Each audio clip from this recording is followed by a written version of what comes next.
Hello students, कैसे हैं आप लोग। आई होप आप लोगों की पढ़ाई बहुत अच्छी चल रही होगी।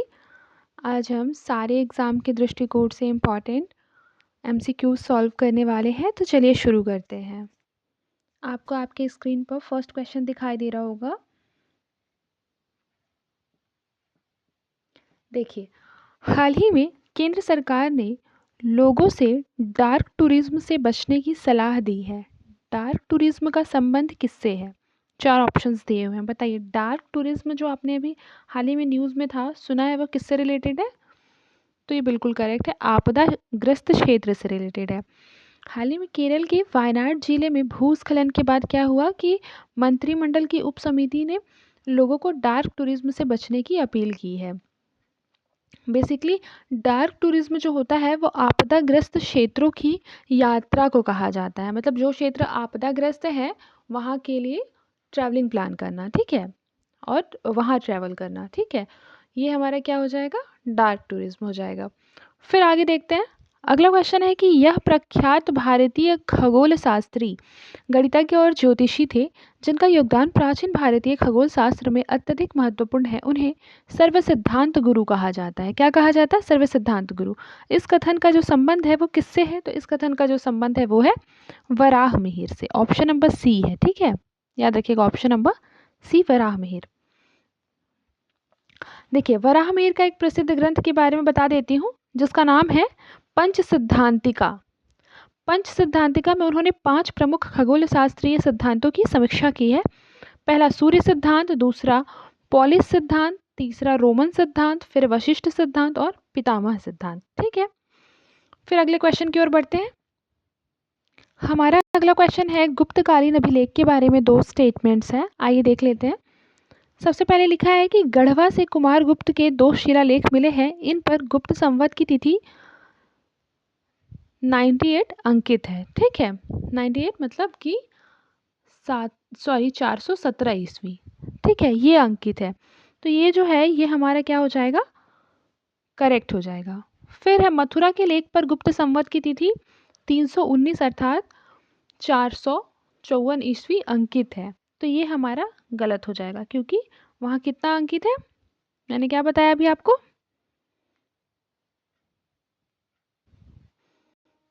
ये हमारा क्या हो जाएगा? रॉन्ग हो जाएगा। यहाँ कितना अंकित है? 135। मथुरा में जो गुप्त संवत की तिथि है वो 135 है, ठीक है। अब आगे बढ़ते हैं। देखिए, काकोरी कांड। काकोरी कांड के बारे में 2 स्टेटमेंट्स, आइए पढ़ लेते हैं।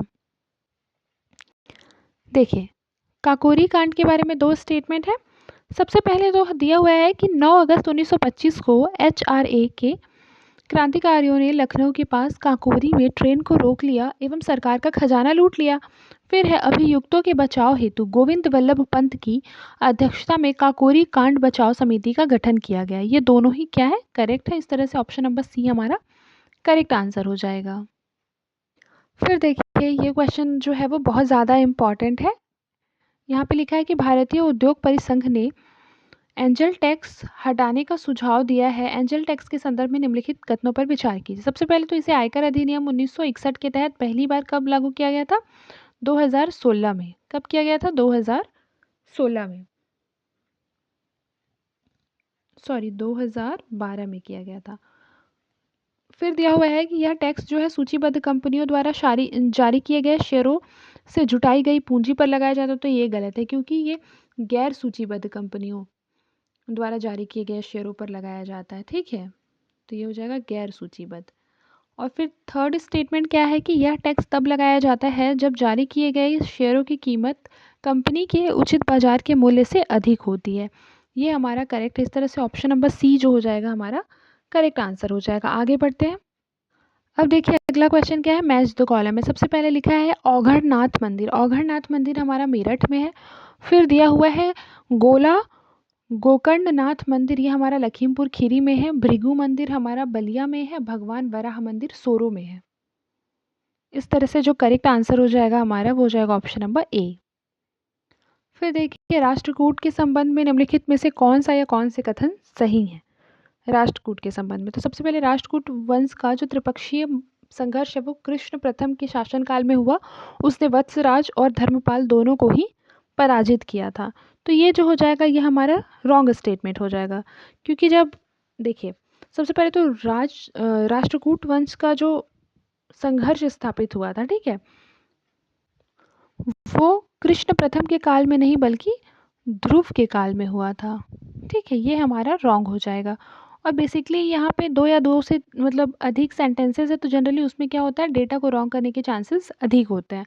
तो ये हमारा रॉन्ग हो जाएगा। फिर है राष्ट्रकूट शासक धार्मिक एवं सहिष्णु थे, ये हमारा करेक्ट है, ऑप्शन नंबर बी।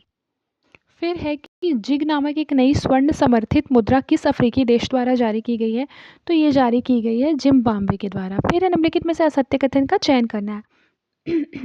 तो ये देखते हैं। सबसे पहले महेंद्र वर्मन प्रथम ने मत्तविलास विचित्रचित्त उपाधि धारण की थी, सही है।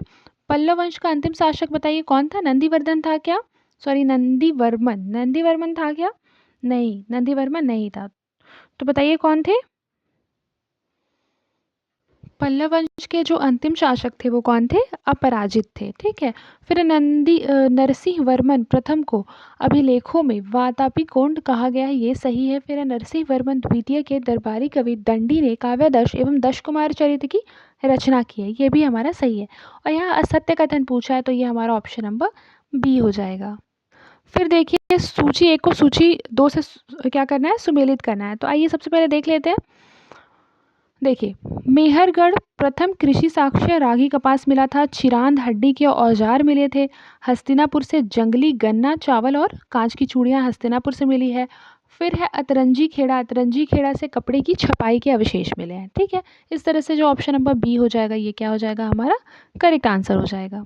फिर लिखा है कि सार्वजनिक क्षेत्र की कंपनी भारतीय नवीनीकरण ऊर्जा विकास एजेंसी को नवरत्न कंपनी का दर्जा दिया गया, सही है। फिर इसे इरेडा नवरत्न कंपनी का दर्जा पाने वाली देश की 17वीं कंपनी बन गई है, ये भी हमारा क्या है, सही है। तो ऑप्शन नंबर बी हमारा करेक्ट आंसर हो जाएगा। और नवरत्न कंपनी का दर्जा मिलने के बाद जो इरेडा है को अब 2000 करोड़ रुपए तक का निवेश करने के लिए सरकार से मंजूरी लेने की आवश्यकता नहीं है। ये जो हमारा हो जाएगा ये हमारा रॉन्ग स्टेटमेंट हो जाएगा। ठीक है, क्योंकि 2000 नहीं है, कितना है बताइए, 1000 करोड़ है। 1000 करोड़ रुपए तक के निवेश करने के लिए सरकार से मंजूरी लेने की आवश्यकता नहीं है। अब देखिए अलाउद्दीन खिलजी अभियान और वर्ष दिए हुए हैं, ठीक है, और मैच द कॉलम है। तो आइए सबसे पहले इसे मैच कर लेते हैं। देखिए रणथंभौर ये हमारा 1301 ईस्वी, ठीक है, रणथंभौर 1301 ईस्वी।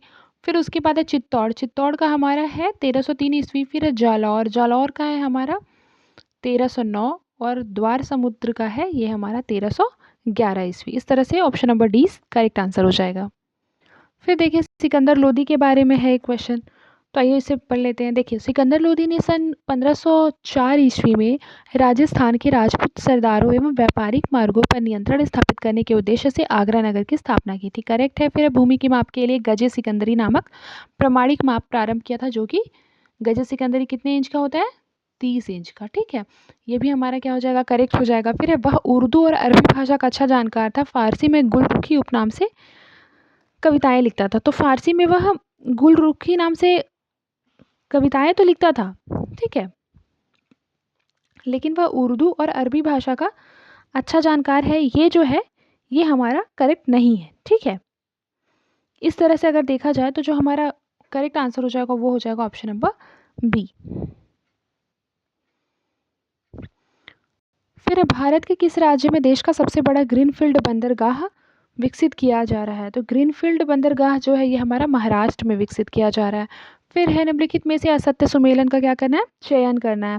तो आइए देखते हैं। सबसे पहले तो दीवाने अर्ज सैन्य रक्षा विभाग है, ठीक है, रिसालत है विदेश विभाग, और काजी उल कुजात ये न्याय विभाग है।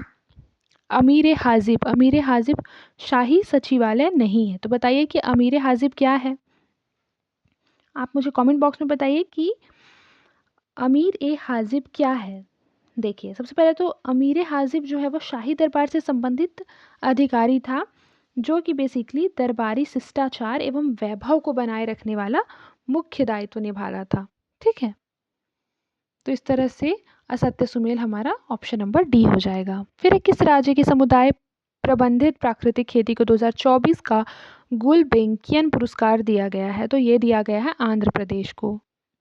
देखिए सबसे पहले स्टेटमेंट क्या दिया हुआ है कि कृष्णदेव राय महान शासक होने के साथ साथ निर्माता विद्वान थे, सही है। इनका शासनकाल तेलुगु साहित्य का क्लासिकी युग माना जाता है, ये भी सही है।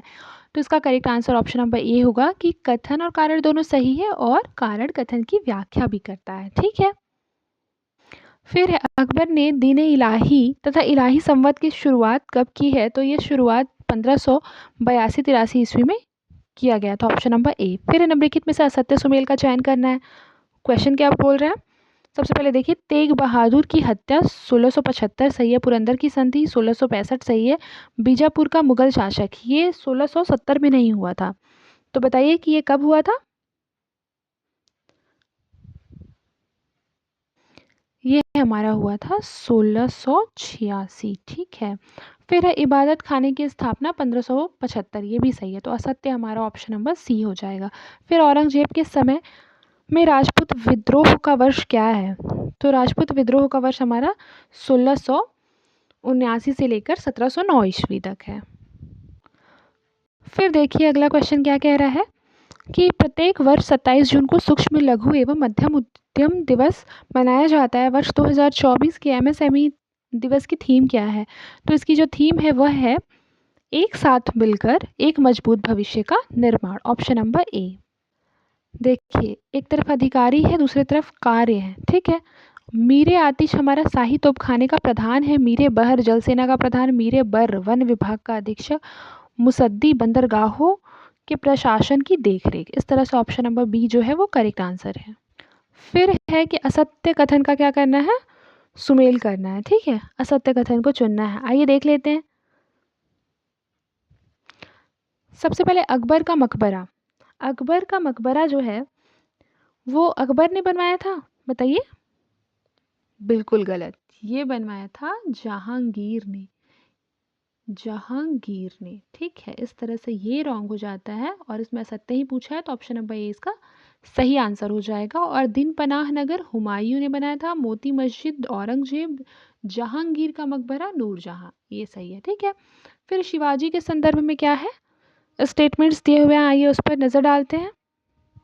देखिए, शिवाजी ने किसानों के साथ भू राजस्व व्यवस्था अर्थात रैयतवाड़ी व्यवस्था को अपनाया था और शिवाजी ने जमींदारी व्यवस्था समाप्त करने की कोशिश की थी, ये भी सही है। शिवाजी जो थे वो स्वराज्य के सबसे बड़े देशमुख थे, ये भी सही है। इस तरह से ऑप्शन नंबर डी इसका सही आंसर है।